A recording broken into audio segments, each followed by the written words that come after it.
I want to teach you something today. If you are among those who don't believe in the resurrection, who don't believe that there is a place we are going after this world, my dear, life will mess you up. Life will so treat you that you'll be surprised. I remember the story of two young men who boarded a flight and were traveling. As they were in the flight, one of them brought up a discussion, and their discussion centered on God, on heaven, and other things pertaining to God and afterlife. As the friend was saying this, his friend turned to him and looked at him as if he was wearing the back of his clothes and said to him, "My friend, are you normal or are you crazy?" In the world where science, technology has solved every problem, answered every question, you are still talking about God. Come on. God no longer matters. Cut this crap. This is meant for those who are not enlightened. I thought you are intelligent. How can you be falling for this kind of cheap narrative? The friend did not talk again. As the journey continued, it was as if God wanted to prove to that young man a very important lesson. So what happened? As they were cruising at a very high altitude, more than 40,000 feet above the sea level, all of a sudden, a very fierce and terrible turbulence began to throw the plane. Within a split second, the plane can descend like 5,000 feet. When this kind of thing happens, I don't mean that. When this kind of thing happens, your heart will dissolve like water and flow into your stomach. You will be so terrified, you'll be so petrified, so scared. So when this turbulence started shaking the plane, this man started shivering. The man who was saying, "Cut the crap, don't talk about God," is something being spoken by people who are not intelligent. This man started shaking. As he was shaking, he was saying, "Jesus, Jesus, Jesus." As he was saying this, his friend turned and was trying to make out how come a man who say God does not exist is shouting Jesus.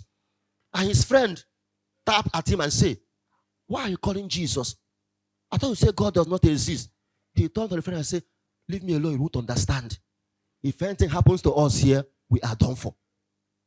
Hey, eventually, the plane landed safely. When the plane landed safely, the friend began to reflect on what happened about the plane. And after a long reflection, he made a statement. And I want you to pay attention to this statement. If you can write it down, you write it down. He said, "There is nothing to compare with crisis when it comes to finding out the otherwise hidden truth of the soul. Any soul.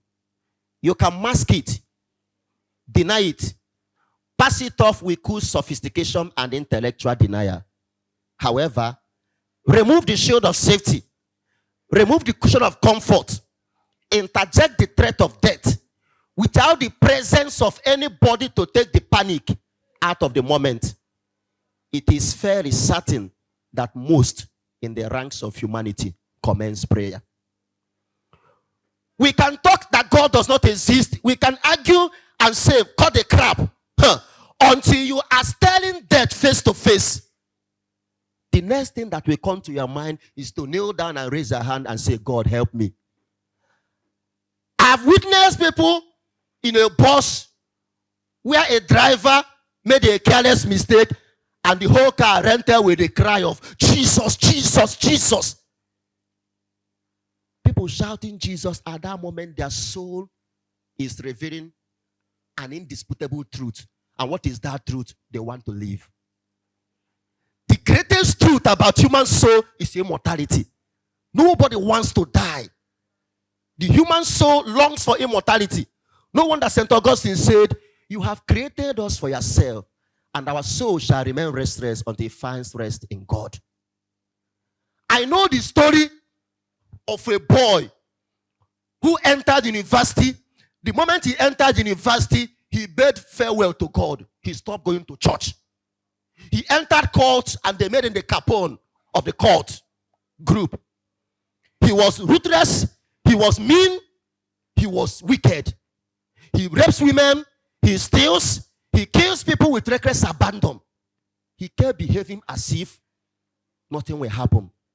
And then one day, this boy became so sick and found himself at the hospital bed.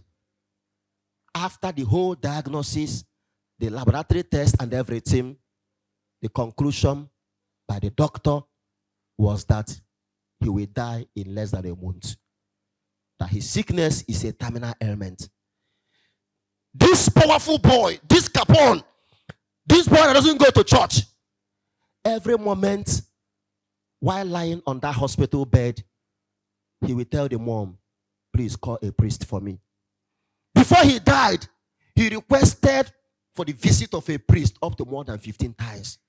At that moment, the only thing his soul was yearning for was the presence of a priest that will give him assurance of God's forgiveness, assurance of God's mercy. If you don't believe in the resurrection, you are denying one of the most powerful truths about your soul, and that is immortality. That there is a place we are going after this life. That was the question the Sadducees came to ask Jesus. Mankind's ultimate nightmare is where becomes the fate of our soul when we are no more.